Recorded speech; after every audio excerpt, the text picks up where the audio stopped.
dabar aš jums, blėt, papasakosiu apie visokius skaičius, kurva, senuosius Lietuvos krepšininkus.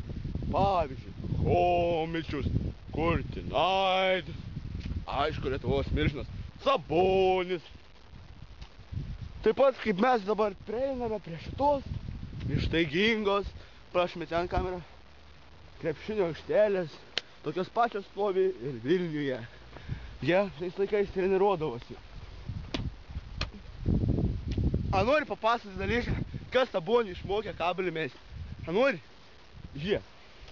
Aš imnu vaikystį, žinai, Sabonis, pizduks, dar vaikščiai. Sakau, jie. Mane tėvas išmokysiu tai. Matai, esmės, kabliuką, o.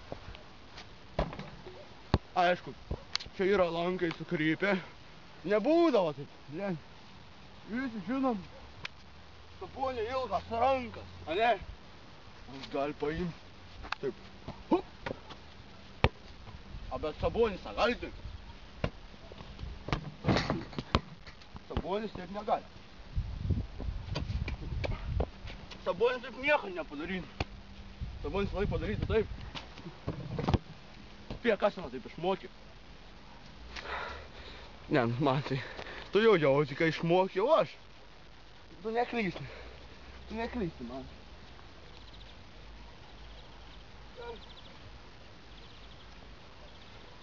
Va, tai mūsų mokyklos pavaduotoja Olga Daukšienė. Einam pakalbėsi gal su ja. Vadalai jau sulaužė krepšinio lanką. Tik spėjau ateiti, už jų jau nebėg. Mes kūram reportažą apie Papilės Simono vidurinio mokyklos krepšinio lankus. Kaip čigonai sulaužė lanką. Aš esu pasipiktinęs šituo. Ateinu, žiūriu jau į nukritę, aš neapsuprantu. Kažkokie blėdės piemeniai. Ui, atsiprašom, aš tas mažas sulaužė lanką. Aišku, kviesim Papilės Lindautą. Taip negali būti. Pademonstruosiu vieną iš geriausių savo judesiukų.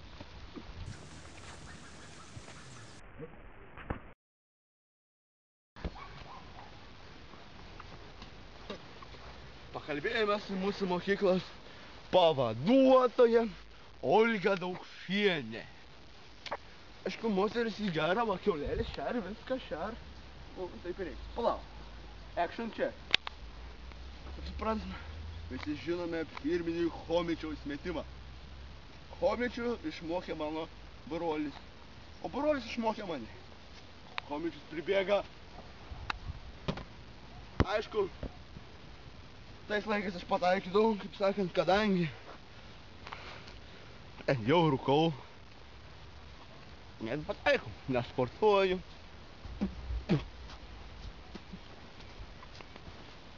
Pasportuokime. Dabar jums galiu pravesti naują sporto pamokėlę.